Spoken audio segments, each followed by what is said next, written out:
में जाता भैया लेगा कौन भाव से कहता श्रीकांत भैया कौन भाव से लेगा कहता कि मां के ज्योति से नूर मिलता है कि सबके दिलों को सुरूर मिलता है कि मां के दरबार में जो जाए खाली उसे कुछ न कुछ जरूर मिलता है।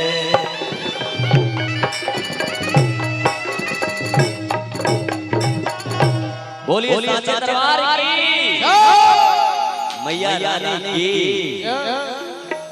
हाँ लाइट वाले भैया और साउंड वाले भैया बहुत बहुत धन्यवाद। अपना तो सारे हैं। हाँ कोनो दिक्कत में ध्यान देके रखना है। और भाई बोलेगा माई के दरबार में जाता कहता कि माई आई और आज के कार्यक्रम के सफल बनाए लेगा कहता कि माटी के मुरली से तकली मुस्काई बातचीत भैया हो खते रही भले वो तुमको गाना बजाना हो जाओ बातचीत करने के लिए पूरी रात है करेंगे लेगा कहता श्रीकांत भैया को भाव से कहता रहेगा कि माटी के मुरली से तकली मुस्काई। बोलिए साचा दरबार की 1 2 3 अरे ताली बजाओ क्या बात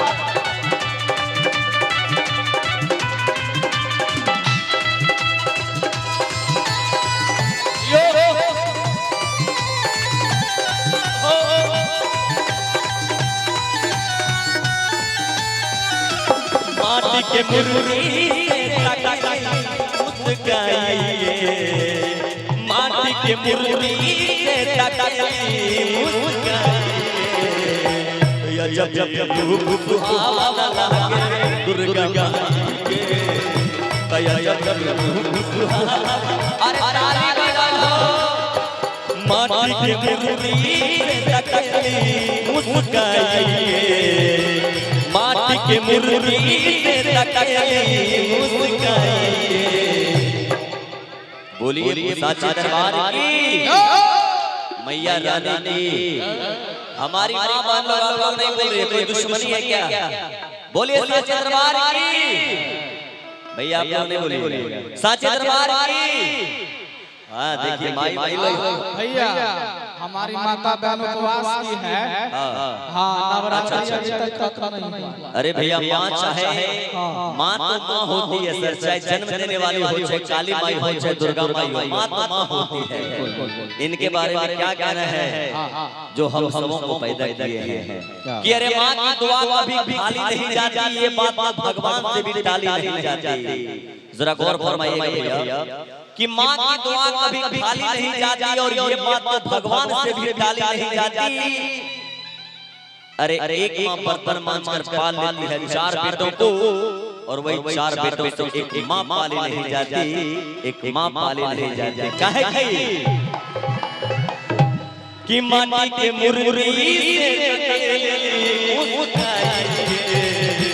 माटी के मुरली से तकली मुस्काई तया जब रूप सुहावना दुर्गा माई के तया जब रूप सुहावना दुर्गा माई के।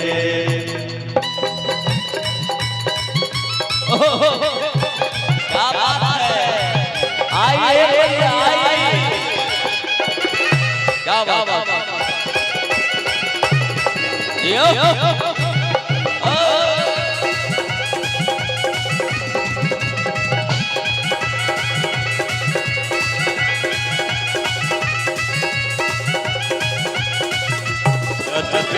रूप सुहावना दुर्गा माई के।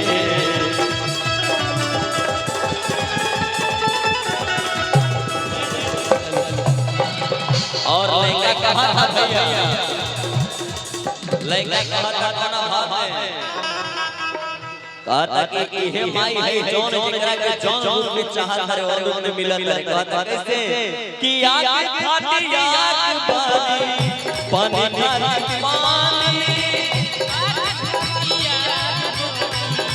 पानी खाती पानी जे जैसे चाहे वैसे मिले मनारा में।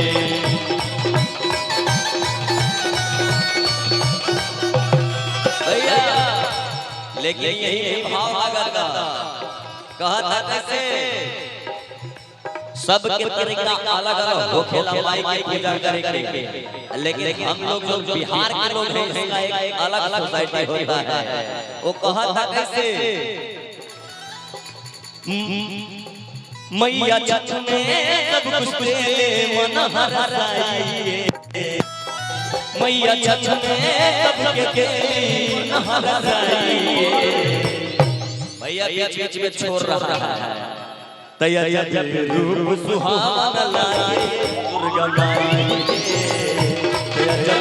रूप सुहावना लाए दुर्गा माई माटी के मुरली ताके मुस्कुराइए माटी के मुरली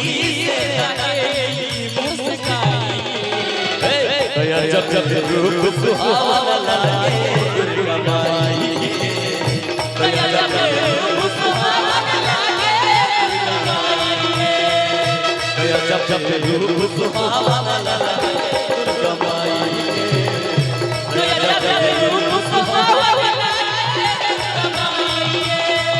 जब जब रूप सुहावना लागे दुर्गा माई जब जब रूप सुहावना लागे दुर्गा माई जब जब रूप सुहावना